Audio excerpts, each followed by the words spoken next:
I've done a couple of episodes that everyone really enjoyed where I had students asking me questions. For the third time today, I have a student who just finished and is going to practice asking me questions that are so insightful. He asked me how to go about a consultation to get the best out of the patients. We talked about hypersensitive patients and how do we needle them or approach those patients when they can barely be touched. So I hope you enjoyed the episode today and it totally helps you because maybe you had the same question as my guest today. So let's go. Welcome to AcuPro, a show dedicated to making Chinese medicine and acupuncture easy to grasp and fun to learn. Hi, I'm your host, Clara Cohen. I support practitioners and students like you in changing the world one patient at a time. My goal is to share my passion for TCM and empower you to achieve superior patient care. I love to showcase the amazing benefits of acupuncture because, after all, acupuncture rocks. Okay, you've been busy, which is good. Yes, I finished with my first stage of my degree, 3 years, and now I'm starting my specialties, which is another 3 years. That's how the school offers. I'm in a different Cool. stage right now. We see patients. That's all the things that we do. Tell me what I can do for you today. So many questions. As you were a student at one point, and then you're a teacher, and then you see the knowledge and how they teach at the different schools, but they don't teach you key things, how to set up business. And that's something really important. When you get a new patient, try to do the questionnaire, ask them questions and everything. And that's where my questions are right now. Should I send it to them or should I talk to them when we're sitting in front of each other? And then I realize if I do, it's going to take forever. But if I give it to them, sometimes they don't understand my question. And then they don't understand why I'm asking those questions. And so that's my first question for you. What would you suggest? It's a really, really good question because when I first started practicing, there was no internet thing. I couldn't send in a questionnaire or a consultation for people to fill out all the questions that I would want to ask. So they actually had to do it when they got there. So what I did is just ask them for the basic thing, their name, their address, all this stuff. Exactly. And the only thing that was related to the consultation was what's the reason for your visit today, right? And they would say it's because dysmenorrhea or headaches or whatever it is. But that was it. That's the only information I had. And then I would do the full consultation. And yes, it took more time. You're absolutely right. Now, because we can pre-screen this and have it sent to patients who can look at it, answer it the best of their ability, and then we can look at it. You can do this because it'll save you time. However, there's a bit of a caveat because when they come in, you absolutely nailed it when you said, do they answer it? Because let's say you say, do you have headaches? And they don't check that Exactly. because they're thinking it's like once a month, so I don't need to bother because it's not bothering me. It's not every day. So they might not check that, yet they still get headaches. So you want to know that. A thing you can do is, okay, so let's say someone didn't check anything for sleep. You're like, how's your sleep? Is it good? Yes, it's good. Okay, so you could leave it. However, what's good to them may not be good to us in TCM, right? Yes. So even if they haven't checked, this is bad or this is what I'm experiencing, you could say, oh, I see that you sleep really well. That's great. So you fall asleep easy, you stay asleep, you never wake up, and you wake up refreshed in the morning and you don't have nightmares. And if they say yes, then you can move on. But if they say, oh, it takes me like half an hour to fall asleep, but then I'm good. Or, yeah, I wake up every night, maybe for half an hour, but I fall back asleep. Okay, now you can go, when do you wake up? Between 1 and 3. Okay, this is a liver issue. Give them what's normal, as in what's healthy, what's balanced, because in their mind, they might not know because they always wake up, but they fall back asleep. So big deal, right? They're not tired. It's going a little bit more in depth, even for the things they didn't check.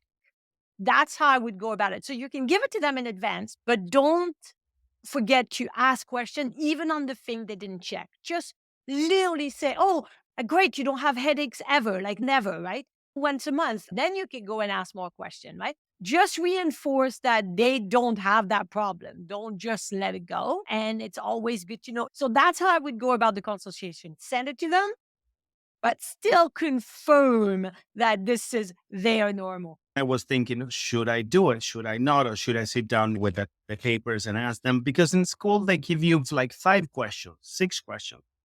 And that's something also that I've learned with you, how to translate from Chinese into Occidental. I'm still working on that because there are a lot of things that I'm learning, but that's so important for me to teach them. Okay, this is what it means. Because if not, I start talking in Chinese and they look at me as, okay, what do you mean that you have it in deficiency? How to translate when I ask questions? You don't have to translate for them and give them a diagnosis that's TCM because you're right, they won't understand it. So, what you could do is when you communicate with your patients, and the problem is they have fatigue, they're really tired all the time, and their immune system is really low because they catch all the cold and the flu and all the infection, and it takes them 3 weeks to recover. Okay, so you ask all your question about this and you did your consultation. At the end, what I do is I go, okay, so the main concern is the immune system that's depleted and it's the fatigue. I'm not going to say, oh, you have lung and spleen Qi deficiency because that doesn't mean anything to them. Exactly. But what I'm going to say is, let's look at the root cause of the problem. The root cause is you have been so stressed, and stress depletes the immune system, all those years of stress. And then the other thing is, it's really important that you feed your digestive system really good nutrients in order to get all the probiotic and prebiotics to fight those bacteria. Yes. So we need to strengthen that immune system. We can do this with acupuncture, releasing the stress, but we also need to address diet and strengthen the gut as well. And when you say that to people, instead of saying you have spleen Qi and lung Qi deficiency due to liver Qi stagnation, they're not going to understand. Exactly. But if you say stress is the cause, which created the immune system to be depleted, and the fact that you're not nourishing your gut with good food, then that's also depleting your immune system. So let's look at this from removing the cause or addressing or managing the cause. We'll manage the stress with acupuncture. We'll boost the immune system with acupuncture and with diet. So those 3 things, and of course, if you use herbs, you could do that too, is how we're going to treat you. And if you tell people the root cause, everyone gets it. Yeah. Everybody gets it. So that's where you want to communicate with your patient. So when you ask question about the digestive system and you can see they have spleen Qi deficiency, you don't have to mention that. You just have to say, oh, okay, so your digestive system is not really good. Okay, what's your diet like? This is why you're not feeding the digestive system, which in turn doesn't feed the immune system. And people get that. That's the best way to explain. And when you ask certain questions that are very specific, just tell them, the more specific, the more detail I get, the better for me to put the puzzle together, so the better I can select the best treatment for you. Yeah. Because people always say, am I giving you too much detail? I'm like, no, give me the detail. The more detail, the better geared the treatment plan for you. And then they get that, then they'll give you all the details as well. Those details that sometimes you don't think it's important, but I wanted to know more in details. How can I approach it? And I will work on that, and I'll keep you posted. I'm working on that. I'll get better. I'll get in all the podcasts and things that you do. It helps so much. Thank you for doing those things for us. We always look at people ahead of us and think we should know all this stuff, but we don't. And I always say to people, when we come out of school, we have all this knowledge. However, our patients are going to teach us everything because they're going to challenge us every day. And that's how we're going to learn. Like you said, let's say there's 365 points in the body. And, in school, you used maybe 60 of them. Mhm. How are you going to remember where gallbladder 37 was once you never use it? It's not possible. There's 2 things that's going to make you better is your patience. And for me particularly, it was also teaching, because when you teach, you repeat things so much. When I first started teaching, I had my notes. I was following my notes. Now I just walk in and I teach. It stuck to me because I repeated so many times. Being a teacher or sharing the knowledge and educating people, let's say online, creating videos or Mhm. whatever, that makes you a better practitioner as well. So those 2 things are going to help you, but you have to be giving yourself grace and allow yourself to know that there's no way you can know it all right now. It's not possible. You help a lot with things, details and things that you do. Even, those shorts you do, it's one point. Oh, that's a good one. And the way that you do it. And so that's why I'm a big fan of Clara. Thank you. You're so sweet. Now I can ask you another question a little bit more in details because in one of the videos that you spoke about the LUO points. Do you always use them in pairs or do you use them separate? And we'll start with stomach 40, Mhm. stomach 40 and spleen 4. So stomach 40, LUO connecting point, spleen 4, LUO connecting. Both of them are really good when there are digestive system issue affecting both stomach and spleen. Really? So let's say someone has heartburn, acid reflux, nausea, but at the same time, they have cravings, bloating, loose stools, fatigue, maybe blood sugar issue. That combo together, stomach 40 and spleen 4, perfect because both stomach and spleen are affected. So that's how I would use them together. However, heart 5 and small intestine 7. Heart 5, lower connecting point to small intestine, is fantastic to use when there is interstitial cystitis. So inflammation of the urethra with burning, urination, but no infection. I would use heart 5 because it's really good at connecting the heart to the small intestine. Plus, this is a heart fire moving down to the small intestine pattern, so it's perfect. I don't need small intestine 7 at all for this because it's a great point for the mind and anxiety and calming the mind. I don't need it. Sometimes, if they're both really needed, then I'll put them both like stomach 40 and spleen 4. But sometimes, absolutely not. Like liver 5 as a LUO connecting point, I use it all the time Okay. because the LUO collateral starts from liver 5, goes up, and wraps around the external genitalia. That's the collateral of the liver.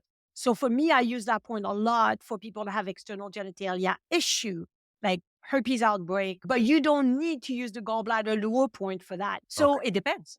That's the Okay. answer with this here for everything. It depends. Perfect. That's clear. That's what I needed to know because I was thinking, oh, should I use them all the time together? I wasn't sure. So that's a perfect thing. And the other question, it wasn't clear in my classes about the extraordinary vessels. But then they were teaching us all the others points in between, which they match with the points of the channels. So do we use them as the channel or do you use them as extraordinary vessels? So I'm going to pick the Chong. The Chong vessel doesn't have its own point. So it crosses points of the main meridian, specifically spleen point, stomach point, kidney point, all Exactly. that. The Chong vessel's function is the sea of blood. It's related to blood. So that's why also connects to spleen because spleen produces blood Yeah. and stomach. Let's say the Chong vessel passes through stomach 17, which Yeah. is at the nipple. So we don't needle that point, but you get the idea is stomach 17 is where a woman will breastfeed a baby. And breast milk in TCM perspective, we call this its lifeblood, right? Because it's like you're giving blood to your baby, you're giving life to Mhm. your baby with the best food possible, which is coming from your body. So breast milk is literally part of blood. Actually, when there is breast milk lacking, we say there's blood deficiency. The Chong meridian is not able to carry essence and blood to stomach 17 in order for having enough breast milk. So the idea is we use this meridian or the connecting point of this meridian, like spleen 4, to promote blood production so this woman gets more milk for her baby. So Okay. the idea about the extra vessel that crosses the main meridian points is those points are going to have two functions. Their normal main meridian function, but also their connection that they are on the pathway of the vessel. So they have extra function that relate to that vessel. Like for the Chong would be obviously to look at blood. For the Dai vessel, because it's the one that's Mm. connecting to the gallbladder, those gallbladder connecting point or crossing point are going to be really good when there's pelvic floor issue or issue in the girdle, which is the pelvic floor. So we use that for that reason, although those points can be used for other things because they're their Yeah. own entity.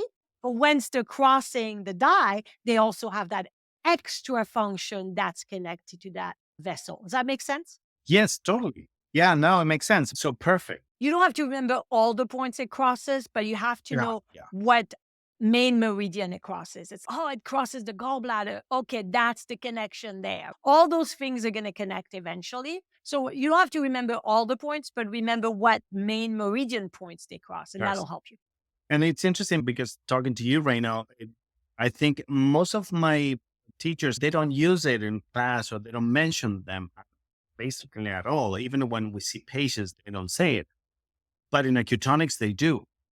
We have a class specific course for vessels, the extraordinary vessels, because of that, because they know that because we don't put needles, it's just with the tuning forks, it's gonna work with the waves. And so I'm gonna get like a powerful thing around the channel. So it's marvelous. But yes, thank you. Thank you for clarifying that. You're welcome. And I think tuning forks is such a powerful tool. Oh, I love gosh. that you went and took that. The acutonics is so good because vibration therapy put people in a parasympathetic state very quickly. And then you can needle them. And that's such a powerful combo. I Oh. love that. And one of my teachers, she was an Ayurvedic practitioner and TCM doctor. And she actually took a class of acutonics.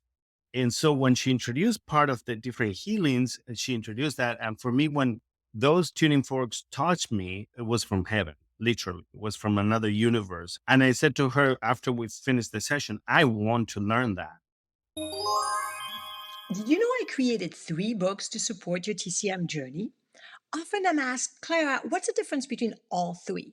Well, they all have fun, colorful visual to make them much more easy to grasp and understand each concept. They're definitely not your TCM typical boring dry books. They are available in hard copy and they ship all over the world. But if you'd rather the digital version, they all come with video links to complement them and can be downloaded on any device. My first book, Acupoint Made Easy, this is the orange one, covers all acupuncture points function, location, depth and angle of insertion, including special points categories, extra point cupping moxa, and all my clinical pearls. My second book, Chinese Medicine Made Easy, which is my green book, covers all TCM foundation, diagnosis, yes, including tongue and pulse, with lots of colorful visual to help you grasp specifically observation, right? Case studies, and my digital fillable intake form for you to use with your patients. My third book, Chinese Medicine Treatments Made Easy, that's my purple book, covers all TCM treatments for 160 syndromes, including acupuncture points, herbal formulas, diet, ear acupuncture, and many other TCM tools. So you can have that book at your fingertips every day in clinic. It is a must for all practitioners. I provide sample for each of my books that you can download to see if this is really truly what you were looking for, because I want you to be happy with what you're investing in when you invest in any of my products. You can check out the links to all my books in the show notes below, or go to my website, acuproacademy.com, and on the menu tab, click the shop tab and get your copy today. And my other question is I had a situation with a patient that she cannot tolerate any needles. Every time that you Okay. touch her, she screams, and it's really difficult. And I treat her with acutonics, but I need more because I need certain things for her. What do you do in those situations? So this is interesting because when people are hypersensitive, those people are usually the people that if you tickle, they're like, oh my God, don't tickle me, Mhm. don't tickle me. They're very sensitive, right? To touch specifically. So it's great that you're doing acutonics and you should continue because that'll calm her, obviously. I would start with ear seeds. Do some ear seeds Yes. because that's non-invasive, Yep. right? Like you could Mhm. do all the ear seeds She that will screams obviously, anyway. even with the ear Oh, seeds. gosh, yes. So she's super sensitive. That means that there is some trauma, emotional trauma at the cellular level that's really affecting her. So Okay. for her, 8 vessels points are probably the best. Like 8 vessels are going to be so powerful because they're really good for emotional trauma that happened like Sure. maybe the first 7 years of your life or the first 14 Mhm. years of your life or a long time ago that made you so sensitive, your skin and your Yeah. body, then the constant state of fight or flight. So she needs to be put in a calm state. So meditation is important for her. Using the 8 vessels is Right. really important. Now, obviously, you could start with acupressure. I would do Mhm. Kimi-1. I would Yeah. do points that are on the 8 extra vessels that are very calming. So just going down to kidney 6, for example, because kidney 6 is also a really good point when there is fear, and that fear may come from a long time ago, and that's she's constant in fear, like you can barely touch her. So doing kidney 6 and doing acupressure, and even showing her that she could do that herself as well. Start with acupressure because obviously you don't want to make her even more stressed out. That's not the point, right? So it's showing her options. Have a warm bath, and before you go to bed, just massage this area and show her to massage kidney 1 and kidney 6 to start to see if there's progress with you when she comes in. And then you do the acutonics and you can do ear seeds. That'll start quite well. I think sometimes for some people, like fibromyalgia patients, a lot of them is the same thing. You can't touch them, even if you go very gently. So we have to start really slow, really slow. And that's why I think acupressure that you would do if you did to a baby, you would never press really hard on the baby. And then you do the same thing. You literally treat her like she's a baby. So very gentle and show her that she can do it herself and see how much she can take herself. But she might press a little harder on her own because it's her own self. So it's a trust thing as well. And so there is definitely emotional trauma that is stuck there. And you can explain that to her and say, you don't have to share this with me, but there's obviously some trauma that's coming out in your body and you're constantly having this fight or flight. Now that you're saying it, I know because things that she shared with me, I can link to things that happened to her. A lot of trauma. So that's the cause. And I never thought about it. The other day, I was putting some needles, was trying to put a lung tent. I couldn't do it. And so I said, okay, let's leave it here. But I felt frustrated. What am I doing wrong? Question things. And so thank you for clarifying that. You're welcome. And really explain that to her that she is such in a fight or flight all the time. We need to figure out ways that helps her calm down so you can treat her and be able to help her as well. She needs to start doing maybe try guided meditation, 10 minutes, not a long time, guided only. So you're not with your thought, but someone's Yes. telling you to focus on something. Is exercise calming you down? When you go for a walk, when you get fresh air, does that calm you down? Does that make you feel more relaxed? Journaling your feelings. She needs to find a way to have a state where she's not like this all the time. Yeah. And it's normal to feel frustrated because we care and we want to help people. And when we feel like we can't help, we feel helpless. It's not a good feeling. However, that journey, we're doing it together. So she has to put some work into it, and we're there to support her the best that of our ability by educating her what she can do herself as well. And when people are sensitive like this, it's really important that the diet is calming. So no coffee, no stimulation, because that's going to increase all this. So we need more calming food, like nuts and seeds are very calming. Beans and lentils are very calming. So we don't want sugar and things that are going to stimulate. So she also need to do that part. And if you explain that, then she can take action and do some homework as well. Was interesting because we're in a session and then suddenly the phone, it had an alarm and she said, that's my alarm for what? To breathe. I said, for what? Yeah, to breathe. I have these alarm every certain time so I can breathe. So that's what I'm saying. I can read behind all the signs. She's giving me signs about what's going on with her life. Those give me hints. And that's now I'm clicking and putting all together what's going on with her.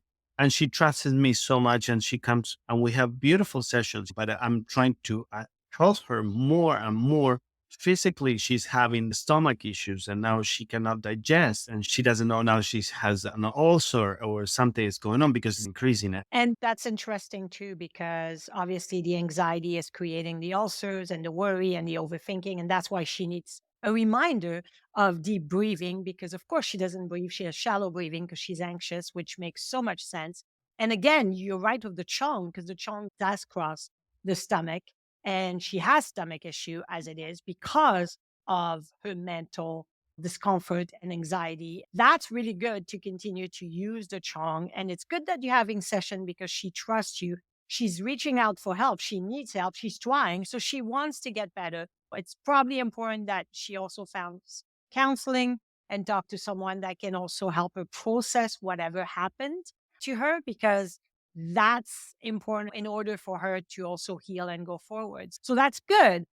with those people, the only thing is it's going to be slower, and that's okay. The journey is going to be slower, but if it's been there for 20 years, it's not going to go in 2 days, specifically if it's emotional trauma, because it's deep seated at the cellular level now. Emotionally, I have to prepare myself so I can transmit, because one of the things that I like in what I practice is the Ayurvedic part of connecting to people. You said she's starting to have stomach issue and ulcers, and that's literally the chakra that's connected to your Mhm. inner power. Yeah. And maybe whatever happened to her, she lost her own power, Yeah. right? Like maybe that's what happened to her. And this is why now it's stuck in those Well, areas because we spoke about that. It's like you are a woman empowered. You had control of your life and you're losing it right now. So I try to encourage her to go back to the roots of how she survived this life, basically, as a woman and a powerful woman. sometimes you're trying to get somewhere and you try a different road and you get there and there's a bridge, but it's broken. You can't cross. You're like, okay, well, I'm going to try to go around the Yeah. mountain on that side. Eventually, there's a way to get to the top, but it just requires some Yep. time. And not always it's going to be like this super fast and super easy. And that's why I love TCM because it challenges us. And the beauty of this conversation and these talks is someone is going through the same thing, as you said. We go to the mountain a different way, as you said. Yes. You're one of my teachers. For me, you are my teacher. And I'm glad we met and we got to Yes. hug. And there are so many people like this online that we connect through the love of TCM. And then we just feel like we know each other. That was so good that I got to meet you for real. Clara, all that's my questions. I hope help people and help with the podcast and to be interesting. Hopefully, like everything. But thank you for having the time for me. I'm always glad to help because sometimes I don't know what people are thinking or what questions they have. So having people coming and actually asking questions, just like you said, that other people are thinking the same thing, but I don't think that way because I've been practicing for 21 years. So I don't remember what question I had exactly when I first finished school or when I was in school. So it's very useful to have people asking questions. And it's interesting because I did this with a few other people that came to the live event, and every one of you had completely different questions. I love it. It was so different. It's so cool to see how everybody's perspective comes. And every one of you was so insightful, had great questions. So I'm like, thank you. Good, good. We're connected. So I'm a big fan. I listen to the videos. Thank you. You're very welcome. I'm very interested in women's issue. I think Okay. it's fascinating. I have my female friends always asking me questions. I wish I had the answer. That would be one of the things that I would specialize, like Clara. That would be a topic would be so interesting, especially taught by you that you have so much knowledge on that and you have so much passion about that. And so that helps a lot. Yes. You know, when you feel That's that, true. you understand women in different ways. So it's great. That's what I need. I have a friend of mine who loves skin, but that's not my thing. And I don't have a lot of experience with it. So I would refer someone with deep seated skin issue, let's say rosacea, Yeah. to him. It's not my passion. I haven't taken a lot of continuing education in it. So I'm not the best person to serve this Yeah. patient. But when it comes to fertility or women's health, I'm like, come on in. Like you said, it's something you're passionate about. And if you really want to go deep into it, and specifically because I've seen it, how amazing TCM is when it comes to that, because women don't have a lot of options that are non-invasive. Exactly. Right? So yeah, Yeah. thank you. Okay. We'll see you Thank you. soon. Have a great day. Thank you. Bye. Bye. Thank you so much for spending your time with me today. I truly hope you benefited from this episode, and I would love for you to share it with a friend that may benefit from it as well. Follow the show, leave a review, and if you want more, go to my website, acuproacademy.com. I have tons of resources there with treatment protocols, case studies, free courses, and so much more. And connect with me on all social media at AcuPro Academy. I'm on YouTube, Instagram, Facebook, X, Pinterest, and LinkedIn and TikTok. And no matter what, keep rocking it using TCM. Please listen to the disclaimer because the AcuPro Show podcast and material shared through AcuPro Academy, which is a subdivision of Natural Health Sense Incorporated, are designed solely for educational and entertainment purposes. The utilization of information from this podcast or any associated material is at the user's discretion and risk. This content is not meant to replace the guidance of an acupuncturist, Chinese medicine doctor, medical doctor, physician, or any qualified professional, nor is it a substitute for proper diagnosis or treatment. Users are strongly advised not to ignore or postpone seeking medical advice for any existing medical condition with their healthcare professional regarding any health concerns.